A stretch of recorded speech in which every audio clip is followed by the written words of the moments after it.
আমাদের সকলের প্রিয় ভগবান শ্রীকৃষ্ণ ও শ্রীরাধা, সেই শ্রীকৃষ্ণ প্রেমের এক অজানা কাহিনী জানবো আজকের এই ভিডিওটির থেকে। তাহলে চলুন আজকের ভিডিওটি শুরু করা যাক। আমরা সকলেই জানি শ্রী রাধা কৃষ্ণের প্রেম ও তার অসংখ্য বর্ণন। আমরা জানি শ্রী মুরলীধর তার প্রেমিকাকে ঠিক কতটা ভালোবাসতেন আর তার সাথে কতটা সময় কাটিয়েছেন আমরা জানি। তারা কিভাবে লুকিয়ে লুকিয়ে প্রেম করতেন, গল্প করতেন, খুনসুটি করতেন একে অপরের সাথে।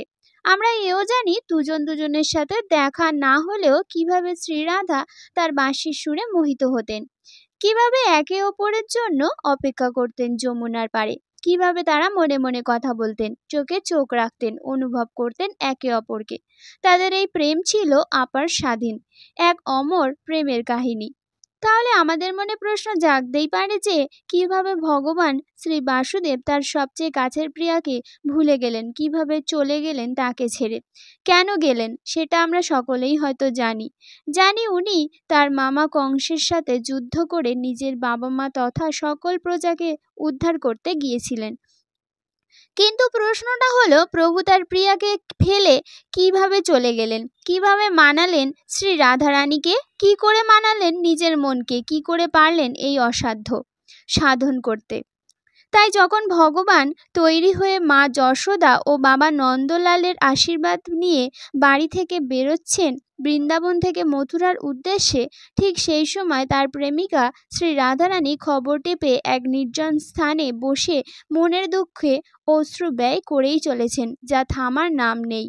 কষ্টে তার বুক ফেটে চলেছে, আর তারই মধ্যে কিনা তার প্রিয় কানাই সে নাকি হাসতে হাসতে চলেছে মথুরার দিকে, একদম রাজার বেশে। এ কেমন প্রেম, এ কিসের ভালোবাসা তাহলে?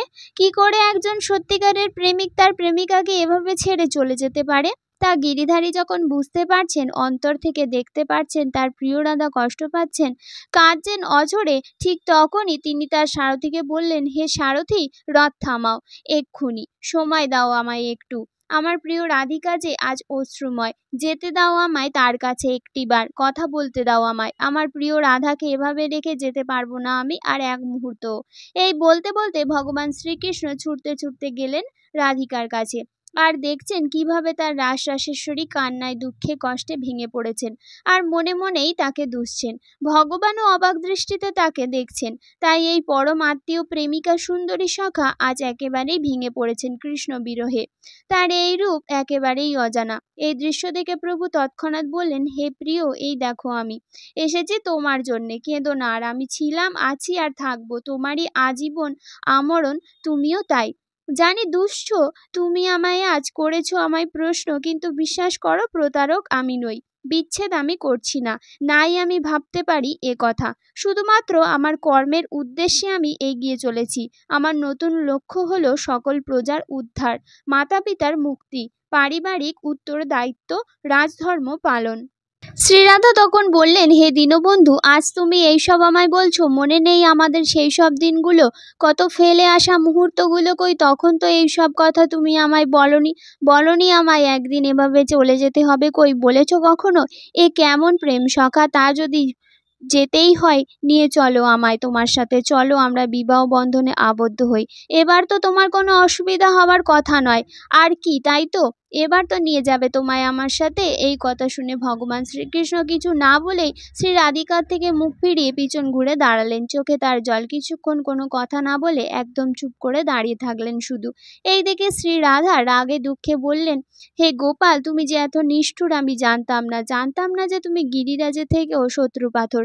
যাক, আমায় তুমি ক্ষমা করে দিও। আমি তোমার সাথে প্রেম করেছি, ভালোবেসেছি তোমায় নিঃস্বার্থ হয়ে, তারই প্রায়শ্চিত্ত আজ আমি করছি। এসব শুনে যেই শ্রীকৃষ্ণ শ্রী রাধার দিকে তাকালেন, তাকে দেখে শ্রীরাধা অবাক দৃষ্টিতে দেখলেন, আরে এ কি, ইনি তো তিনিই স্বয়ং শ্রীকৃষ্ণ রাধিকা হয়ে গেছেন। রাধারানী বললেন, এ কি তোমার লীলা প্রভু? ভগবান শ্রীকৃষ্ণ তখন বললেন, হে রাধিকে, চিন্তা করো না, বিবাহ দুটি মানুষের মধ্যে হয়, এ যে দুই মনের মিলন। কিন্তু বিশ্বাস করো, আমরা তো দুইজন আলাদা নয়, আমরা এক শরীর, এক আত্মা, একই হৃদয়। তা তুমিই বলো, কি করে আমি তোমার সাথে বিবাহ বন্ধনে আবদ্ধ হই?